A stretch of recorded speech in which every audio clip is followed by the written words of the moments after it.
धर्मक्षेत्रे कुरुक्षेत्रे समवेतायुयुत्सवः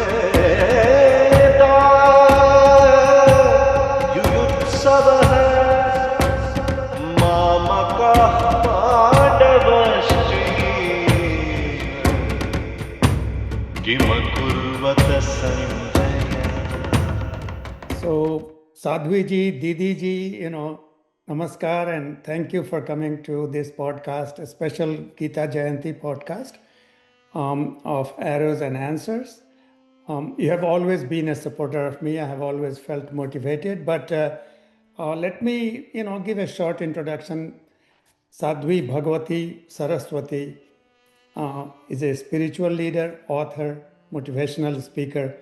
You are at Parmarth Niketan Ashram in Rishikesh and originally from USA, Los Angeles, right? And you went to Stanford and now, there is a big, long journey. We will talk a little bit about it, time permitting. So Gita Jayanti, Gita didn't happen like, a thought out process or somebody wrote it, it's like, it was spontaneous.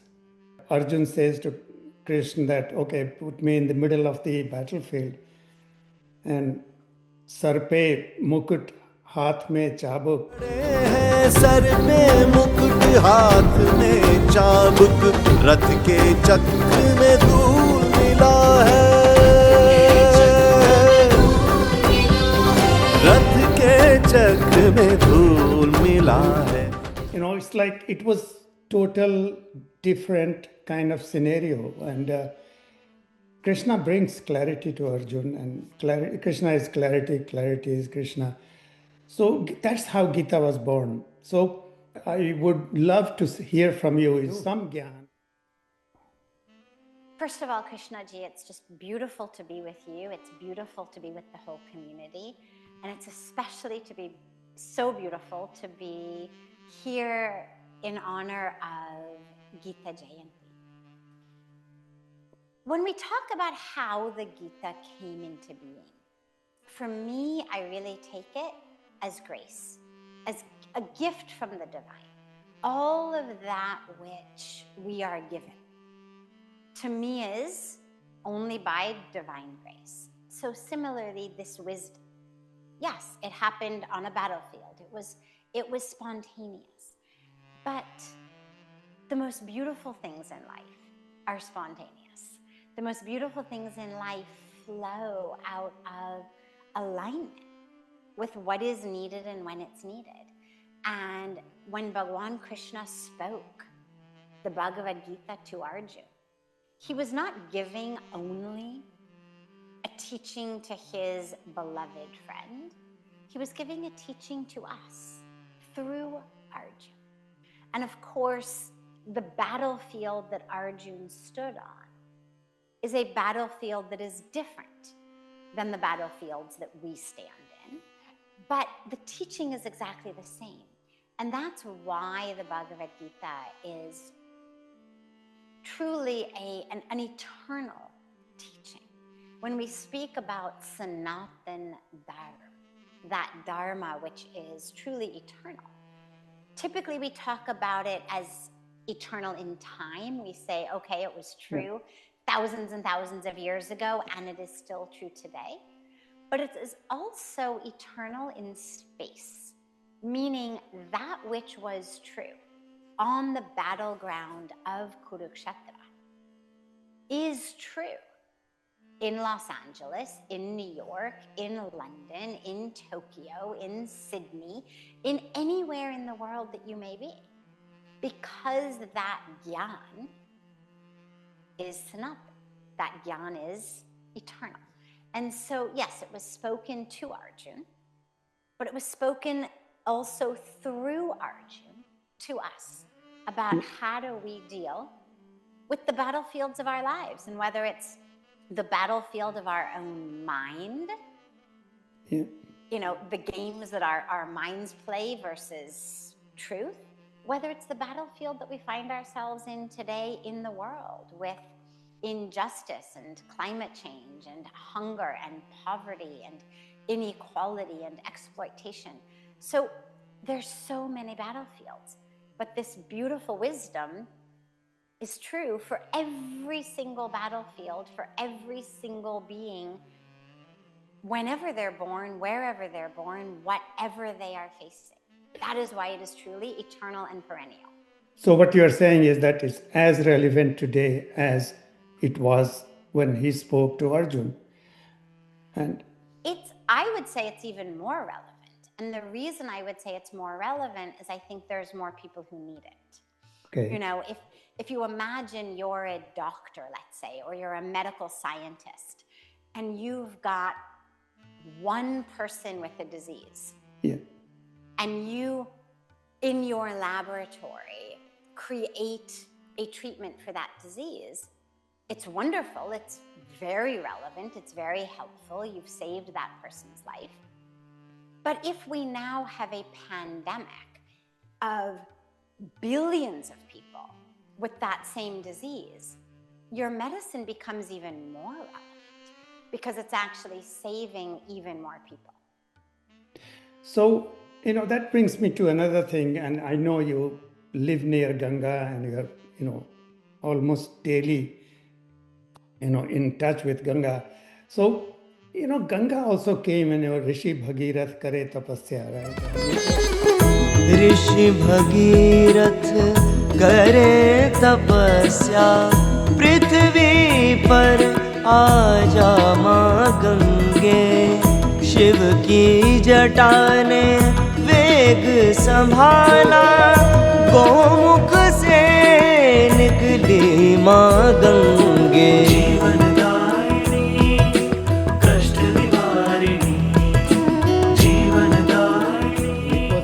Brought. It's not a nadi that just came from glaciers. And Gita also kind of happened, something like Arjun was the root cause for that. And they both have a flow. And in that flow, yes, you can cruise on Ganga, you can do white water on Ganga, but main thing is dubki, right? I mean, how do you immerse yourself in Ganga? Or in Gita, how do you immerse yourself in Gita? So how should people read Gita? It's like we have this Gita part, it's like every time you read, you get some new meaning. For me, what I've learned in my life is that being open, being willing, and being sincere is the most important thing.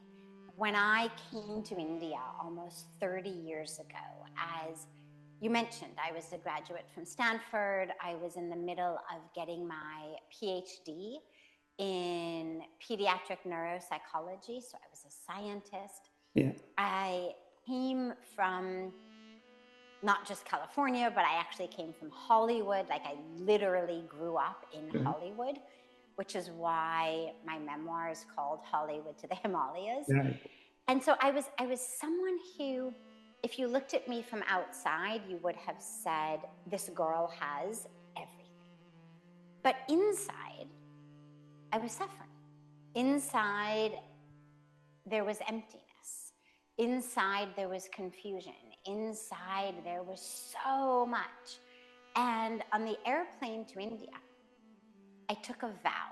It's a long story, I won't go into it, but the short version is, on the airplane to India, I took a vow.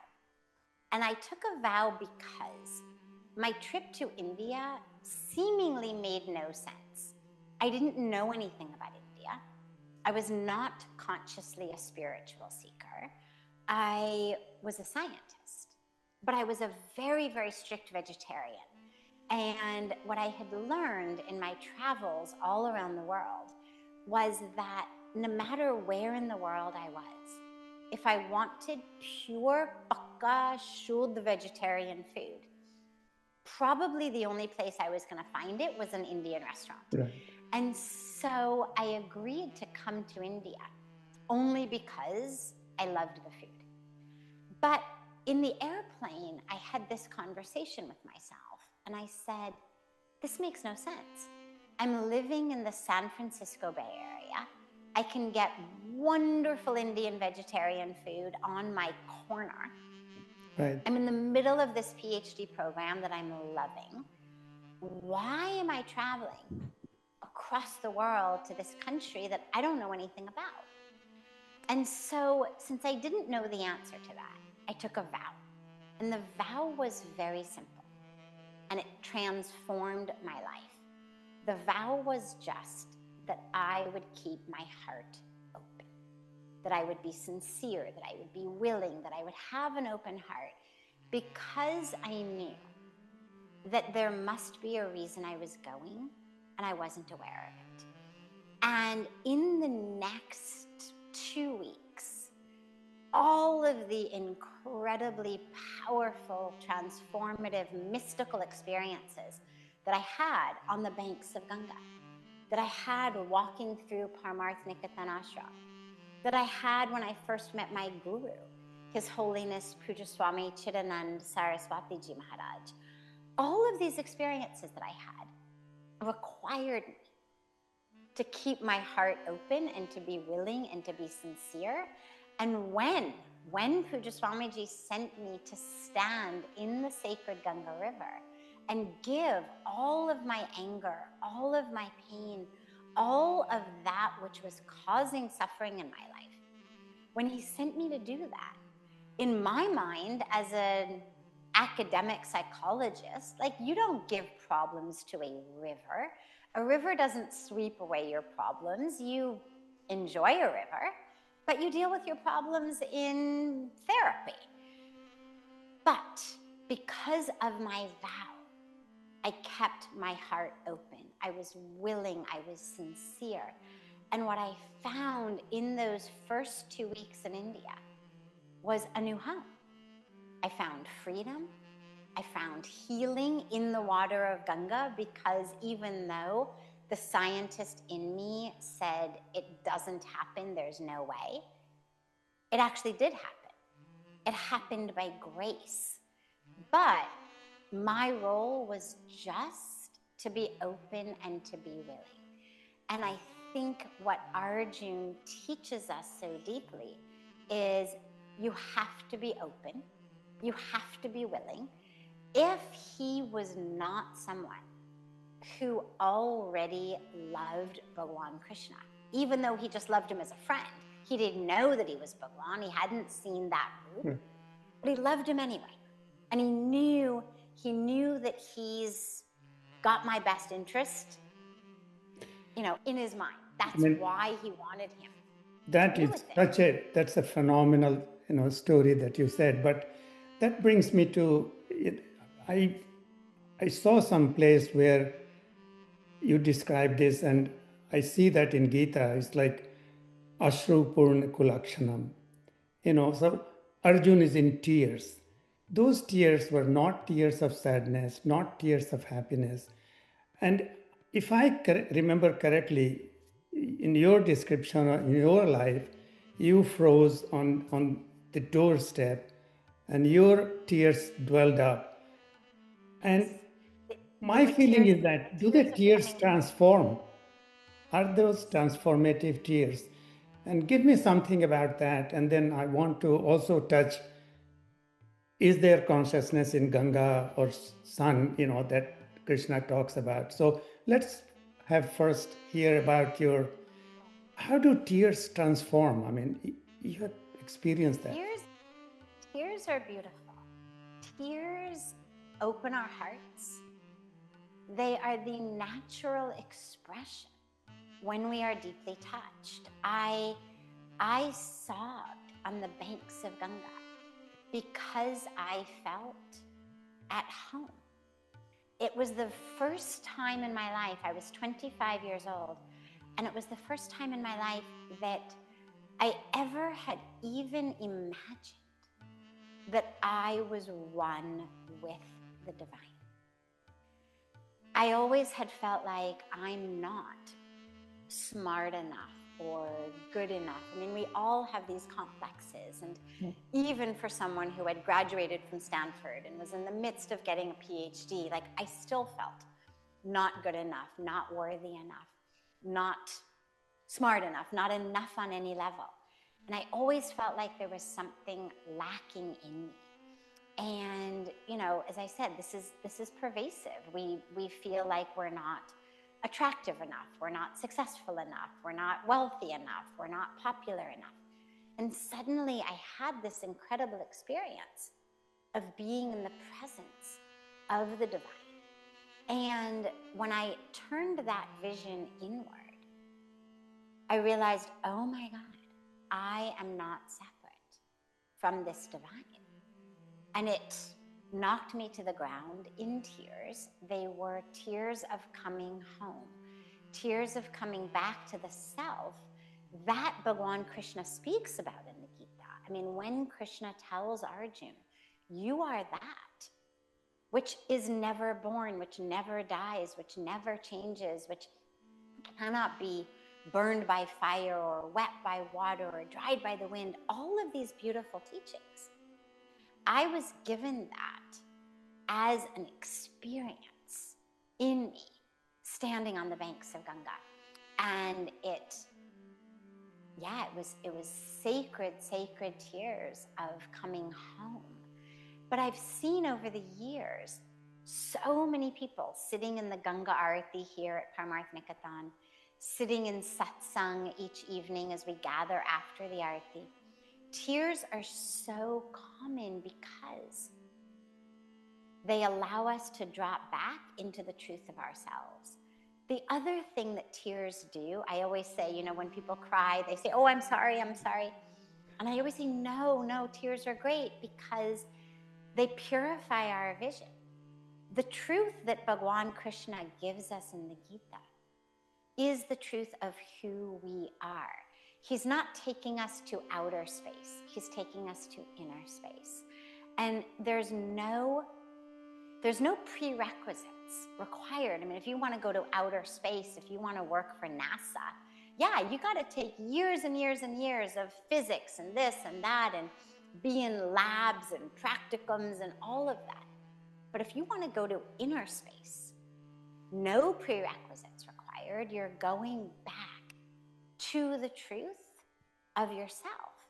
But our mind and our thoughts, that maya, that agyan, avidya, keeps us wrapped up so much in the ignorant stories of who we think we are, what we think life is about, what we think we need, what we think our problems are.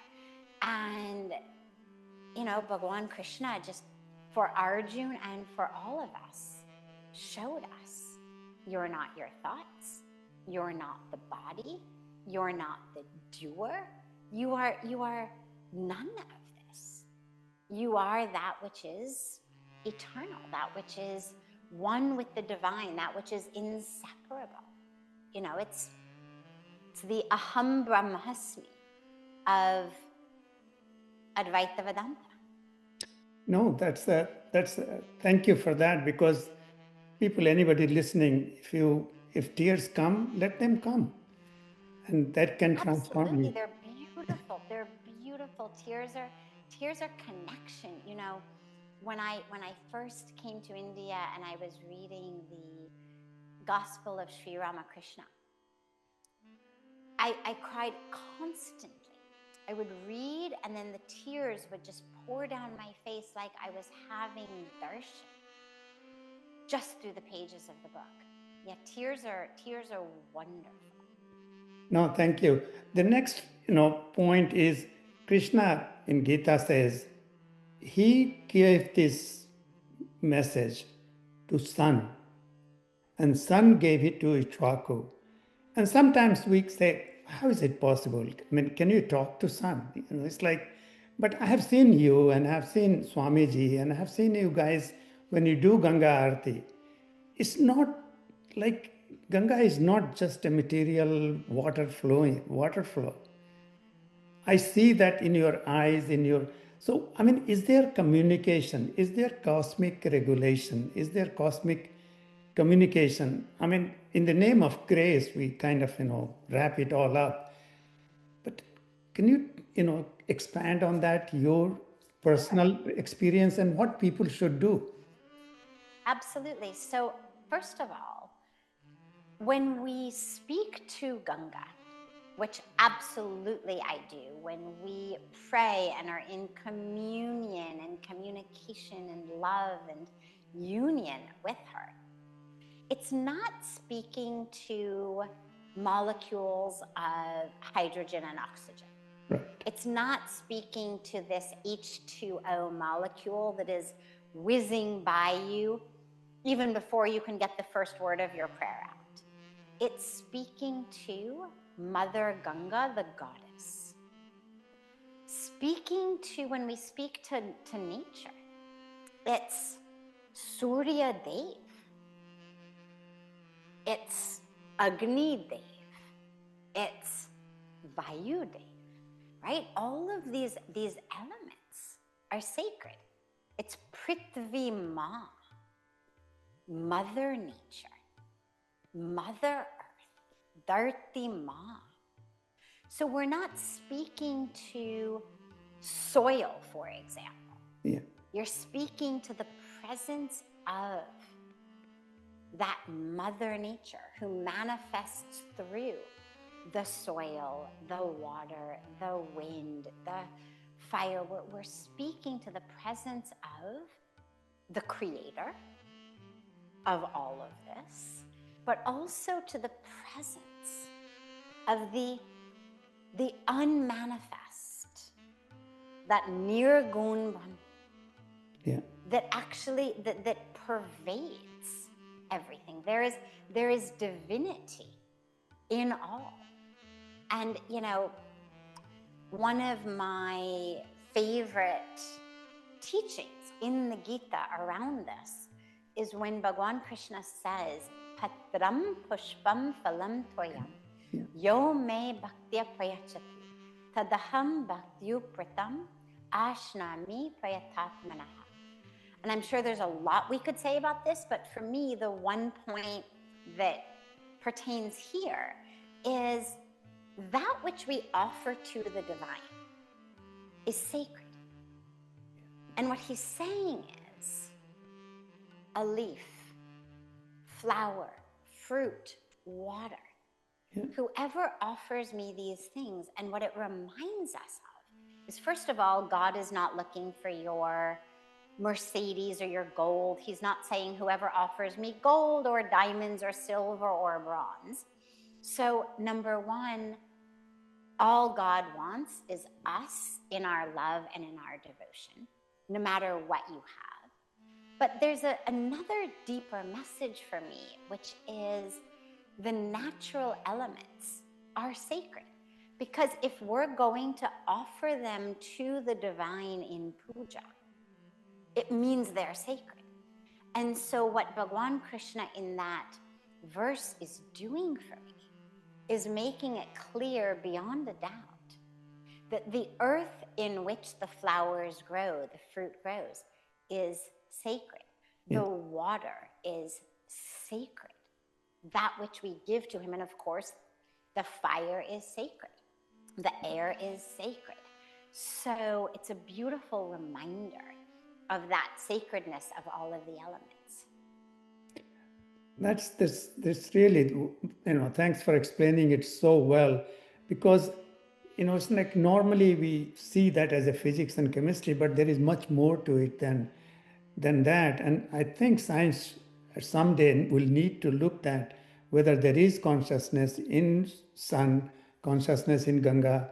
I mean, that's a beautiful way of putting it. But I think I want to bring you to a little more difficult from my side to ask this question. I mean, Krishna doesn't say 10 commandments or morality. He doesn't say do the right thing. He says be the right person. And you will grow into your Swadharma. So when a young person comes to you and you have taken this sannyas and you have become sadhvi and a lifestyle, and he says, I want to do that. I want to leave the world and do that. How do you talk to them into becoming that, swadharma? They may be Arjun, they may be warrior potential, or they may be medical potential. And it was so nice to be at Kumbh with you. And I saw many people who came there, young people who were kind of motivated, spiritual, that's my path. And I had that as well. I once wanted to leave this world. So you have a responsibility position. People listen to you. So tell us, walk me through how it happens. So, for some of us, our swadharma is to become monastic renunciates. For some of us, we are meant to take vows of sannyas. But even taking vows of sannyas doesn't mean you leave the world. Nobody at this time in history, I don't know about the past, but at this point in history, there's no one whose dharma it is, as far as my belief, is to sit this one out. This is an all hands on deck time in history. We need everyone involved. Now, if you want to live your life in an ashram, celibate, not owning anything of your own and just serving from that perspective, fine, wonderful. Assuming, of course, that you don't already have, small children at home you're leaving, because that would be a no-no. Those are people we send back and make sure that they fulfill their duties. But assuming that you don't have anyone dependent on you, and assuming that you are not running away, I always say that a spiritual life in sannyas should be something that you run toward, not something that you reach because you're running away from something else. This is not the answer because you are fed up in your marriage or fed up in your job. It's something to be actively embraced when you feel that is your swadharma. But again, whether you're in an ashram or you're in a home or you're on the street or you're in, the Prime Minister's building, wherever you are, it's about service. And even, you mentioned Modi-ji. Well, even though he wasn't permitted to stay and to become a sannyasi because they knew he was meant to serve in a different way, he has lived like a monastic saint his entire life anyway. So it's not about the color of your clothes. It's not about, your name.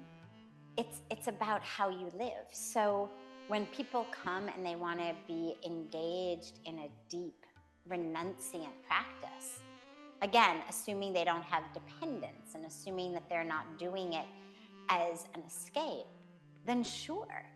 But they have to spend a long time first. It's not like, oh yeah, come, we'll give you sannyas.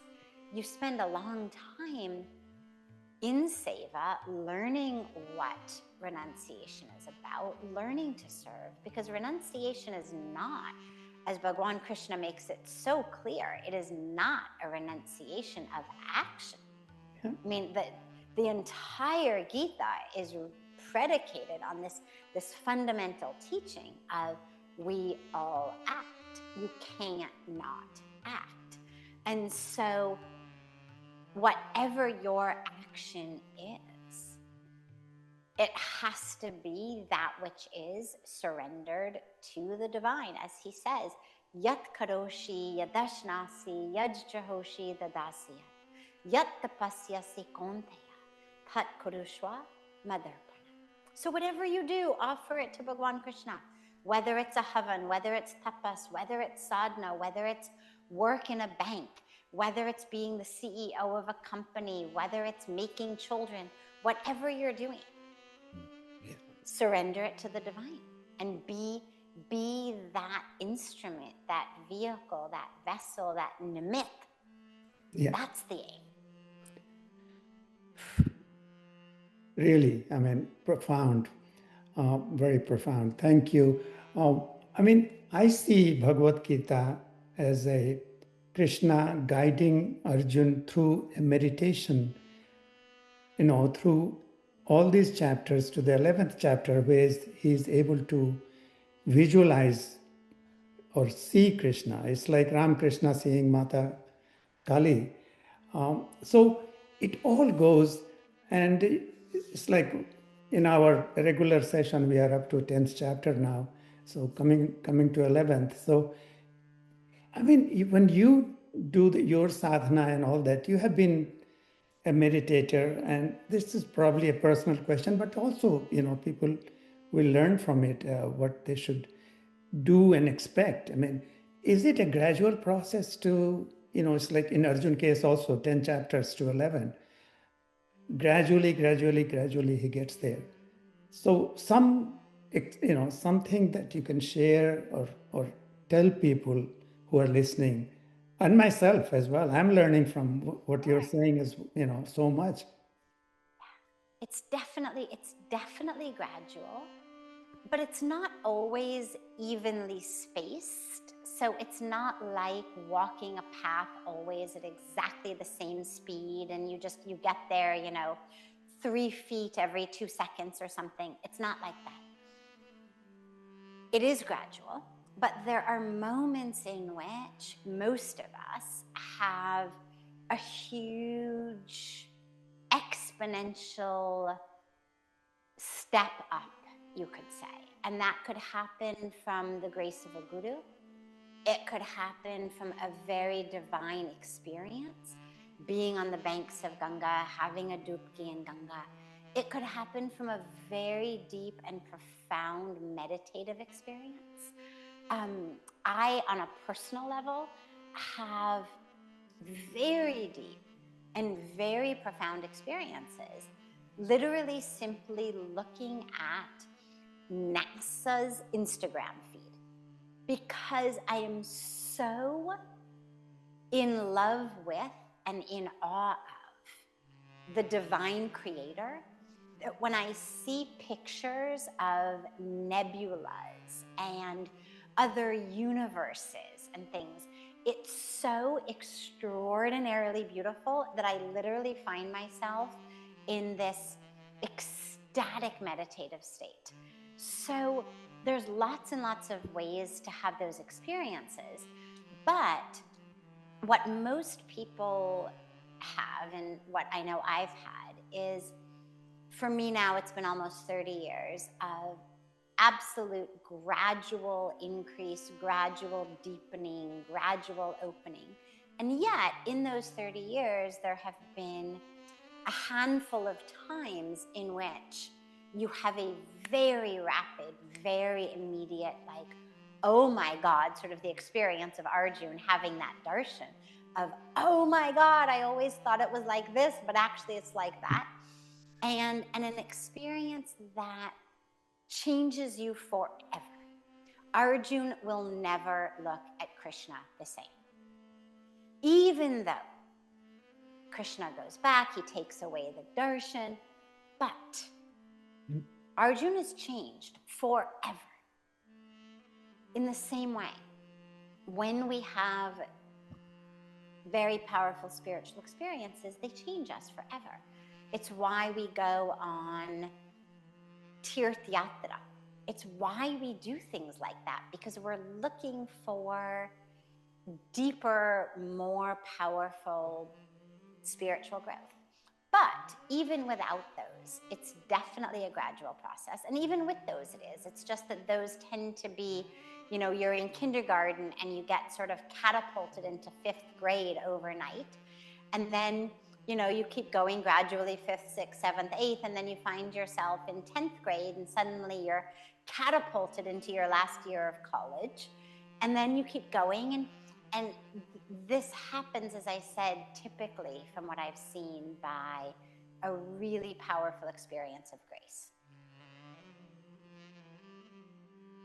Thank you so much for sharing this. We can keep on going on Gita, but I know you have given more time than you have. Any final thoughts for people who are listening and me? It's like Final final thought is read Gita, use Gita. It's given to us as really a handbook, a guidebook for life. Whatever you're struggling with, whatever you think is the cause of your challenges, your anxiety, your stress, your depression, even if it seems to be something so physical like the traffic, or your annoying boss, or your annoying mother-in-law, or whatever you see as the cause for your struggles. Nonetheless, I guarantee that when you open the Gita, when you read the Gita, even though Bhagavan Krishna may not specifically be speaking about the traffic or your boss or your mother-in-law, the teachings in the Gita will heal all of the struggles, all of the challenges, all of the things that upset us in life. I turn to the Gita for guidance, for teachings, for wisdom, for solace, constantly. And it always gives you some way of moving through your present scenario, whatever it may be, taking you to deeper, higher states, giving you clarity, giving you peace, showing you the truth. So it's this amazing guidebook. And don't worry. Don't worry if you feel like you don't understand it. Don't worry if you don't read Sanskrit or Hindi. Read it in whatever language you can read it.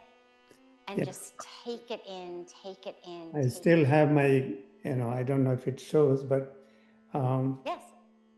Gita Press. And for me, the key word, as you said, is clarity. I mean, it brings clarity to many things, and it has made me a better me. So thank you, and thank you for coming. And Of course, it's been beautiful to be together, and thank you so much for this wonderful podcast that I'm sure is bringing so many people inspiration and clarity and depth and answers in their life.